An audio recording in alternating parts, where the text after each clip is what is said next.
Hello बच्चों, कैसे हो? क्या हाल चाल? तो आप सभी लोगों का बहुत बहुत स्वागत है वेदा एकेडमी में। और बच्चे बहुत सारे परेशान थे कि सर बता दो कि एग्जाम में क्या क्या लेके जाना है, क्या क्या लेके नहीं जाना है। और सबसे ज्यादा जो कंफ्यूजन होती है वो आपको दो तीन चीजों में होती है कि सर वॉच कौन सी ले जाएं, या फिर सर पेन कौन सा ले जाएं, ओएमआर सीट भरने के लिए कौन से पेन को हम लोग ज्यादा प्रेफर करें। तो यहाँ पे आप लोग का इंतजार खत्म हो चुका है, तो इस छोटी सी प्यारी सी वीडियो में आपको बता देंगे कि आपको क्या क्या चीजें लेके जानी है और किन किन चीजों पर ध्यान बिल्कुल नहीं देना है आपको। ठीक है, चलिएगा। तो आपका जो जेएनबी का क्लास 9 का पेपर है उस पे आपको फोकस करना है। आपके लिए बहुत सारी तैयारियां चल रही हैं, मैराथन आपकी चल रही है, आपकी सारी चीजें चल रही हैं, आपके आंसर की भी होने वाली है। तो आपको वो सारी चीजें मिलने वाली हैं, लेकिन उसके लिए आपको एक एक चीज कैसे, मतलब आप अपने आप को रिप्रेजेंट कर रहा हो, उसके लिए आपको ध्यान देना होगा। तो यहाँ पे देखो, सबसे पहले हम लोग बात करेंगे नवोदय विद्यालय के लिए कि हमें क्या क्या चीजें लेके जानी है। तो एक एक करके एक एक पॉइंट पे क्लियर डिस्कशन करना है, ठीक है। सबसे पहले हमें अपना क्या लेके जाना होगा बेटा? सबसे पहले हमें अपना एडमिट कार्ड लेके जाना होगा। अब एडमिट कार्ड के बिना तो आपकी एंट्री नहीं होगी। एडमिट कार्ड के बिना तो आपकी एंट्री नहीं होगी। तो एडमिट कार्ड आपको लेके जाना है, प्लस अपना जो एडमिट कार्ड निकालोगे उस पे सारी डिटेल्स की मेरा ही नाम है, मेरा ही रोल नंबर है, कोई भी इंफॉर्मेशन में मिस्टेक तो नहीं है, खुद ही चेक करोगे। आप गए कैफे पे, आपने एडमिट कार्ड निकाला, अपना एडमिट कार्ड अच्छे से देखा, ठीक है भाई। अब आपको पता है कि बिना सेंटर में आपका जो है अंदर आपकी एंट्री भी नहीं होगी। कैसे? बिना एडमिट कार्ड के। तो आपका एडमिट कार्ड बहुत ज्यादा इंपॉर्टेंट है, तो उसको आपको 101% बेटा क्या करना है, लेके जाना ही जाना है, उसके बिना आपकी एंट्री नहीं। सेकेंड चीज, अब हम लोग आते हैं आधार कार्ड पे।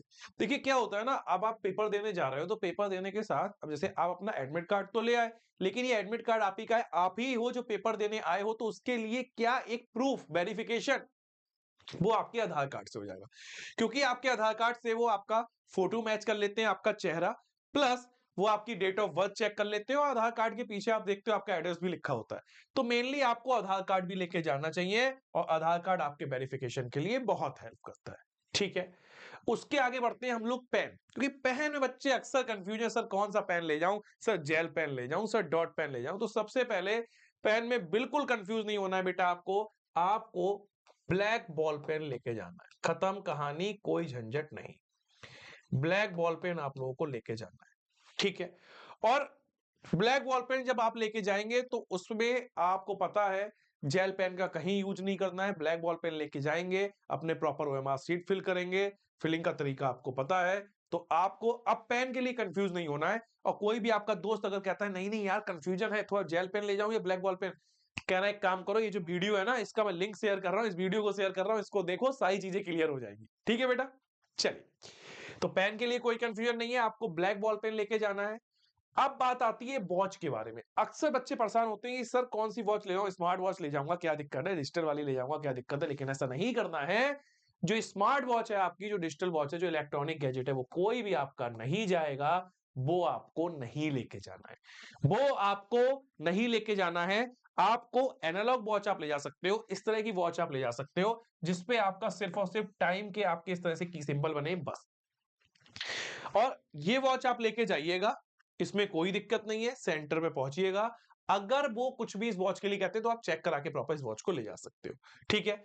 और वैसे तो मोस्टली स्कूलों में आपको पता ही है कि जो दीवार घड़ी होती है, जो आपकी वॉल वॉच होती है, वो लगी होती है।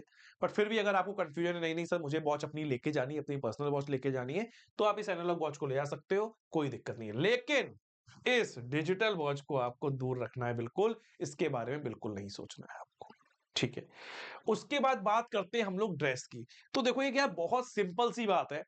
आप नॉर्मल ड्रेस में जाओगे, नॉर्मल वियरिंग्स में जाओगे, नॉर्मल कपड़े पहन के जाओगे, कोई नहीं रोकेगा, कोई दिक्कत नहीं है। बट जब आप कोई एग्जाम देने जाते हो, आप खुद सोचो, आप अपने स्कूल के एग्जाम देने जाते हो, आप अपने स्कूल में हाफ ईयरली एग्जाम हो या एनुअल एग्जाम हो, जब एग्जाम देने जाते हो, जनरली स्कूल में कोई भी एग्जाम देने जाते हो, ड्रेस पहन के जाते हो।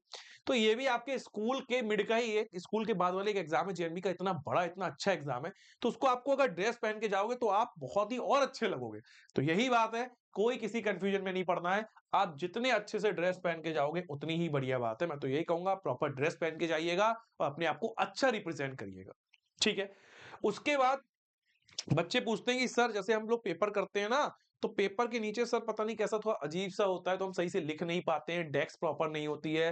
तो वो डेस्क प्रॉपर नहीं होती तो राइटिंग सही नहीं बनती, गोले सही नहीं भरे जाते हैं, ओएमआर सीट सही फिल नहीं होती है। तो उसके लिए मैं आपको बता दूं, ओएमआर सीट सही फिल हो, आप सही से सारी चीजें कर पाओ, सही सॉल्यूशन कर पाओ, कुछ आपके पेपर में दिक्कत ना हो, तो आपको क्या लेके जाना होगा? आपको राइटिंग पैड लेके जाना होगा, और राइटिंग पैड आपका बिल्कुल क्लीन होना चाहिए। आपका राइटिंग पैड बिल्कुल क्लीन होना चाहिए। ऐसा नहीं है आपने राइटिंग पैड आपने जो लिया था, उसमें यहाँ पे आपकी कोई डिजाइन बनी हुई है, इस तरीके से आपने कोई डिजाइन बना रखी है, यहाँ पे आपने कुछ सॉल्व कर रखा है, तो इस तरह का राइटिंग पैड अलाउ नहीं है। अगर उस पे कुछ भी आपने पेंसिल से लिख रखा है, या पेन से कुछ मैथ्स का लिख रखा है, या मान लो हिंदी का कुछ लिख रखा है, या कोई भी डिजाइन बना रखी है, कोई भी फल फ्रूट बना रखा है, तो वो आपका अलाउ नहीं होगा। ऐसे राइटिंग पैड की एंट्री नहीं है, ये आपके लिए गलत है।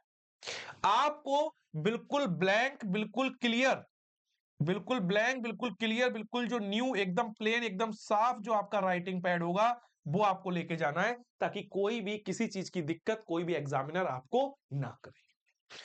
सबसे क्लियर बात? ठीक है, आगे बढ़ते हैं।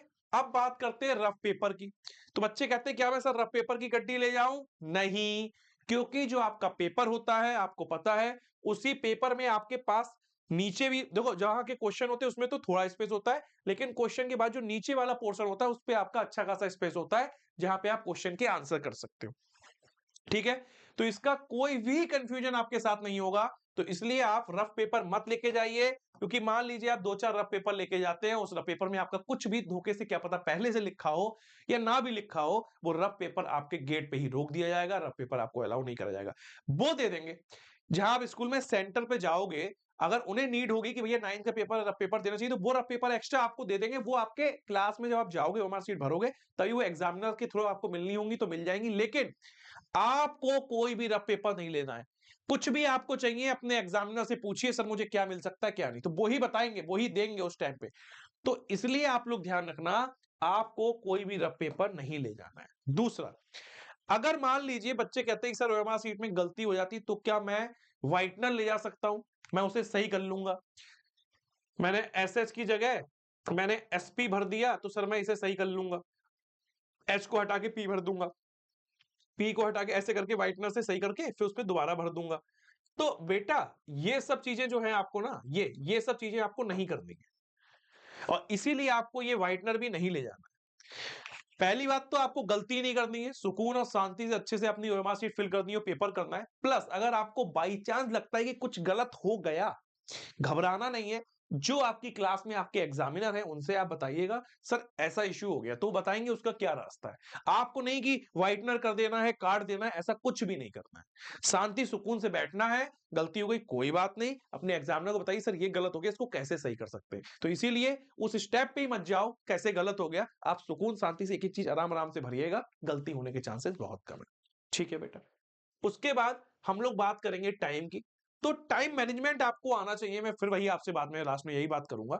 टाइम मैनेजमेंट इसलिए आना चाहिए, आप इतने मॉडल पेपर कर चुके हो, इतने गेस्ट पेपर कर चुके हो, तो आपको ये चीज पता होनी चाहिए कि मुझे हिंदी भी मुझे करनी है, इंग्लिश भी करनी है, मैथ्स भी करनी है, साइंस भी करनी है, तो मैं कौन से पोर्शन को पहले करूं जिसमें मैं कम टाइम में ज्यादा गेन कर सकता हूं। जैसे आपको पता है कि सर साइंस के क्वेश्चन वन लाइनर भी है, कुछ न्यूमेरिकल है, तो साइंस के क्वेश्चन पहले कर सकते हो या हिंदी के? तो आप बोलोगे सर हिंदी इंग्लिश 15-15 नंबर की, उसे मैं आधे घंटे या 45 मिनट में कवर कर सकता हूं। बाद में मैं साइंस करूंगा, मैथ के लिए मैं आराम से अपने 45 मिनट या 1 घंटा, जो भी आपने अपने अकॉर्डिंग मैनेज करके सोचा होगा, उस हिसाब से आप उसे करिएगा। टाइम मैनेजमेंट बहुत जरूरी है। ठीक है, और इसीलिए मैं बोलता हूं कि जैसे मान लीजिए आप हम लोगों के साथ जो गेस्ट पेपर करते हैं, मॉडल पेपर करते हैं, बहुत बढ़िया है। तो जो आप लोगों ने मॉडल पेपर परचेस किए, या फिर जो आप लोगों के पास model paper guess paper hard copy में है, आप खुद घर पे टाइम लगा के बैठ जाइए। मान लीजिए आप 2 बजे बैठे, 2 पीएम पे, और आप टाइम लगा के देखिएगा कि मैं उस पेपर को 2 आवर में कर पा रहा हूँ, 1 आवर 40 मिनट में कर पा रहा हूँ, मेरी क्या ड्यूरेशन है, मुझे कितने टाइम में उस पेपर को कंप्लीट करना चाहिए, ताकि लास्ट में मैं अच्छे से ओएमआर शीट भर सकूं। पर तो यही कहूंगा, मैं फिलहाल यही कहूंगा कि जो जो सेक्शन होता जाए, जैसे 30 क्वेश्चन हिंदी और इंग्लिश के दोनों मिक्स होके हो गए 15-15, तो आप उतने पहले भर लीजिएगा। साइंस हो गया, फिर साइंस को ओएमआर शीट में भर लीजिएगा। ये नहीं कि लास्ट में भरेंगे तो पता चला लास्ट में टाइम कम रह गया, तो जल्दबाजी में गलत गोले भर गए। तो ऐसी गलती आप लोग नहीं करेंगे। ठीक है बेटा, so thank you so much, मिलते हैं नेक्स्ट वीडियो में। और अपना ध्यान रखिएगा, अपनी तैयारी बढ़िया तरीके से करिएगा, और जो परीक्षा में इंपॉर्टेंट चीजें बोली हैं वो जरूर लेके जाइएगा, परेशान मत होइएगा। और पानी की बोतल आप लोग ले जा सकते हैं, लेकिन मैं यही कहूंगा क्यों ही ले जाना पानी की बोतल, जब स्कूल में पानी मिलता ही है प्रॉपर, वो आपको 1 आवर में एक बार पिला ही देंगे पानी। बाकी आपकी मर्जी, अगर आप चाहते हैं कि नहीं वो पता नहीं आएंगे कब पिलाएंगे, तो आप अपनी बोतल भी ले जा सकते हो, उसकी कोई दिक्कत नहीं है। थैंक यू सो मच, मिलते हैं नेक्स्ट वीडियो।